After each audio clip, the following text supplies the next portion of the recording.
Hello नमस्कार साथियों, आपका स्वागत है एक बार फिर से आपके अपने यूट्यूब परिवार में। तो साथियों, आप देख रहे हैं जीके यूनिक बाय विवेक। तो साथियों, आज इस क्लास में डिस्कस करने वाले हैं 28 जनवरी 2019 का जो आपका यूपी पुलिस परीक्षा में सामान्य ज्ञान के सवाल आए थे, इस क्लास में डिस्कस करने वाले हैं।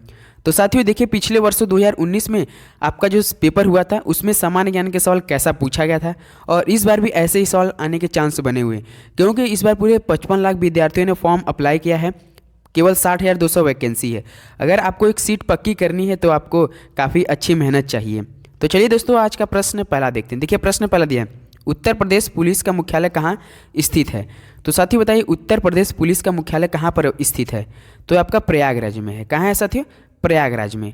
ऑप्शन भी आपका बिल्कुल करेक्ट ऑप्शन हो जाएगा। तो प्रश्न दूसरा देखते हैं, उत्तराखंड किस वर्ष अस्तित्व में आया था। तो साथियों, उत्तराखंड किस वर्ष अस्तित्व में आया था। तो ये 2000 में आया था। कब साथियों? 2000 में आया था। तो ऑप्शन ये आपका क्या हो जाएगा? बिल्कुल करेक्ट ऑप्शन हो जाएगा। तो चलिए प्रश्न तीसरा देखते हैं। प्रश्न तीसरा दिया है, उत्तर प्रदेश में आयोजित काम्पिल मेला किस समुदाय से जुड़ा हुआ है। तो साथियों, उत्तर प्रदेश में आयोजित काम्पिल मेला किस समुदाय से जुड़ा हुआ है। तो आपके जैन समुदाय से जुड़ा है। किससे साथियों? जैन समुदाय से। ऑप्शन ये आपका क्या हो जाएगा? बिल्कुल करेक्ट ऑप्शन हो जाएगा।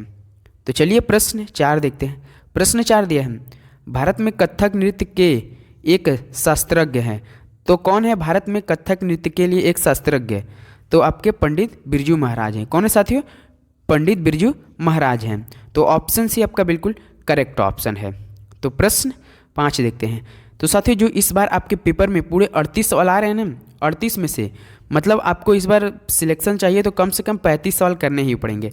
35 सवाल का मतलब 70 नंबर। एक सवाल आपका 2 नंबर का होगा इस बार, और माइनस मार्किंग भी होगा।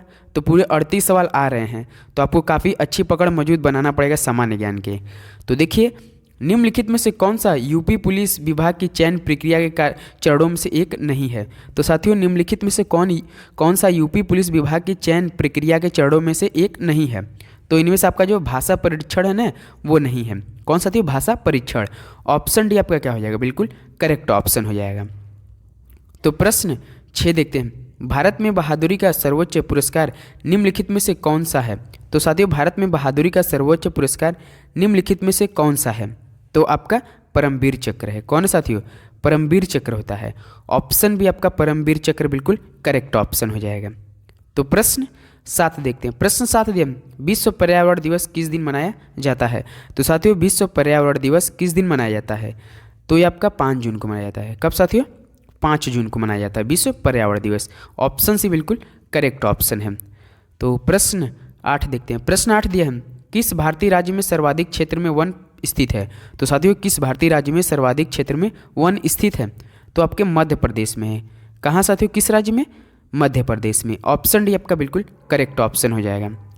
तो प्रश्न 9 देखते हैं, फिनलैंड की शासकीय मुद्रा है। तो बताइए, कौन फिनलैंड की शासकीय मुद्रा है? क्या है? तो यूरो है। क्या है साथी? यूरो है। तो ऑप्शन डी आपका बिल्कुल करेक्ट ऑप्शन हो जाएगा। तो चलिए प्रश्न नंबर 10 देखते हैं। प्रश्न 10 दिया, कौन सी रेखा भारत और पाकिस्तान के बीच की सीमा तय करती है। तो साथियों, कौन सी रेखा भारत और पाकिस्तान के बीच की सीमा तय करती है। तो आपके रेडक्लिफ रेखा। कौन साथियों? रेडक्लिफ रेखा। ऑप्शन भी आपका क्या है? बिल्कुल करेक्ट ऑप्शन है। तो चलिए प्रश्न 11 देखते हैं, प्योंगयांग किस देश की राजधानी है। तो साथियों, प्योंगयांग किस देश की राजधानी है। तो आपका उत्तर कोरिया की है। कहाँ की साथियों? उत्तर कोरिया की। तो साथियों, आपको राजधानी तो याद करना ही पड़ेगा। 2 से 3 सवाल आपको राजधानी के देखने को मिलेगा आपके पेपर में, जरूर से जरूर आएगा।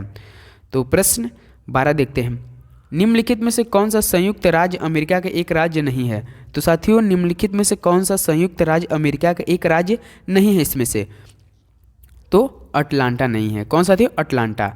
ऑप्शन डी आपका अटलांटा बिल्कुल करेक्ट ऑप्शन हो जाएगा।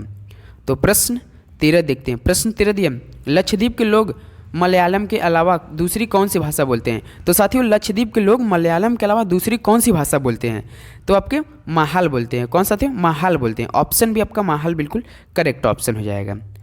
तो प्रश्न 14 देखते हैं। प्रश्न 14 दिया, शिवाजी के छोटे बेटे का नाम बताएं जो तीसरे छत्रपति थे। तो साथियों, शिवाजी के छोटे बेटे का नाम बताएं जो तीसरे छत्रपति थे।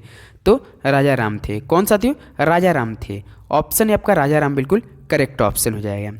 तो चलिए प्रश्न 15 देखते हैं। प्रश्न 15 दिया, उड़ीसा से प्रारंभ एक प्राचीन लोक नृत्य है। तो साथियों उड़ीसा से प्रारंभ एक प्राचीन लोक नृत्य कौन सा है?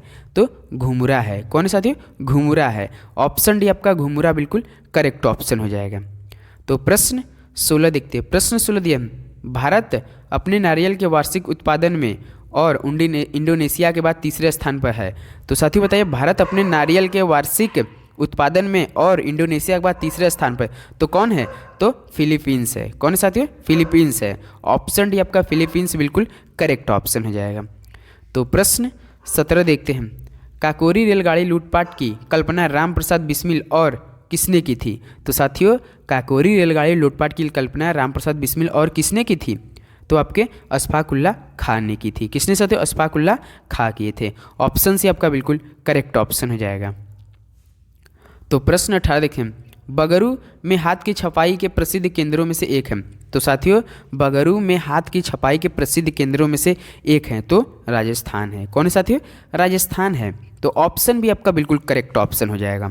तो चलिए प्रश्न 19 देखते हैं। प्रश्न 19 दिया है, भारतीय रिजर्व बैंक द्वारा निर्धारित नवंबर 2018 में नगद आरक्षित अनुपात प्रतिशत है। तो साथियों बताइए, भारतीय रिजर्व बैंक द्वारा निर्धारित नवंबर 2018 में नगद आरक्षित अनुपात कितना प्रतिशत है? तो 4% है। ऑप्शन से आपका 4% आपका बिल्कुल करेक्ट ऑप्शन हो जाएगा। तो प्रश्न 20 देखते हैं। प्रश्न 20 दिया है, हवा महल 1799 ईस्वी में महाराज द्वारा बनवाया गया था। तो साथियों हवा महल 1799 ईस्वी में किस महाराज के द्वारा बनवाया गया था? तो आपके सवाई प्रताप सिंह के द्वारा। किसके द्वारा साथियों? सवाई प्रताप सिंह के द्वारा। ऑप्शन सी आपका बिल्कुल करेक्ट ऑप्शन हो जाएगा। तो चलिए प्रश्न 21 देखते हैं। प्रश्न 21 दिया है, संयुक्त राष्ट्र महासचिव एंटोनियो गुटेरेस किस देश के प्रधानमंत्री थे? तो साथियों संयुक्त राष्ट्र महासचिव एंटोनियो गुटेरेस किस देश के प्रधानमंत्री थे? तो आपके ये पुर्तगाल के थे। कहाँ के साथियों?